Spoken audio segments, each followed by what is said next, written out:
Every day, as the sun dipped below the horizon, a haunting stillness would settle over our home. The air grew heavy with anticipation, and I knew that soon the specter of our dead mother would appear. My heart would race as the first tearful wail echoed through the halls, a mournful cry that pierced the silence. I, the eldest sister, had become the protector of my two younger siblings, Ella and Lily. Their innocent faces, aged 11 and 8, held a mix of fear and confusion as they clung to each other during those dreaded hours. Our father, a weary man, left for work early in the morning and returned late at night, leaving us alone with the darkness and the tormented soul that visited our home. It had been years since our mother's tragic demise, a car accident that left our family shattered.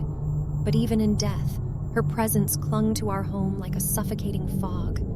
Her spirit's cries were a reminder of her pain, a torment that we, her children, bore witness to night after night. The wailing would start softly, a distant echo that seemed to emanate from the very walls.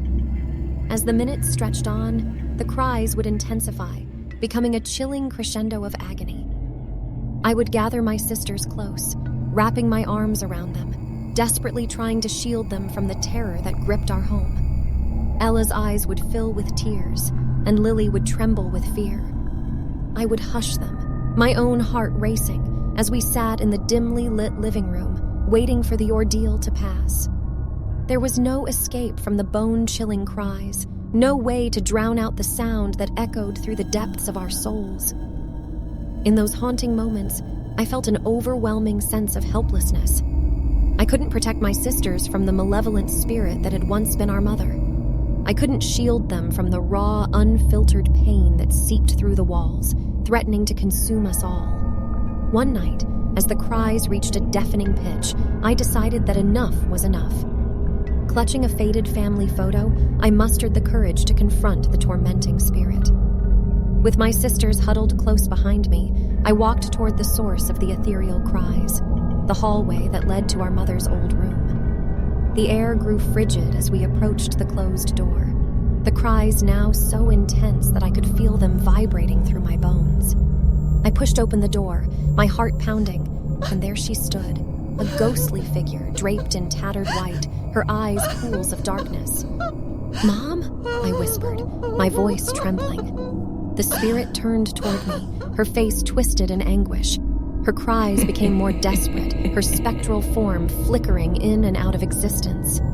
I held up the photo, the last image of our family before tragedy struck. "We miss you, Mom," I choked out, tears streaming down my face.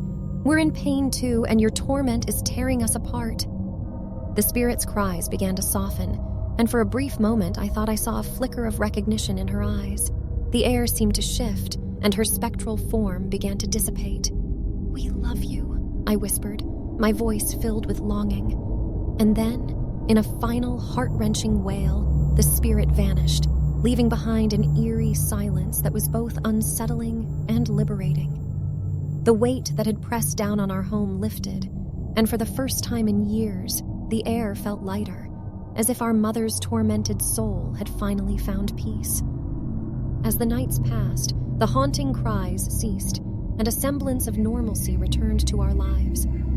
The darkness that had once consumed us was replaced by a renewed sense of hope. Our father, unaware of the ordeal we had endured, remarked on the positive change in our demeanor.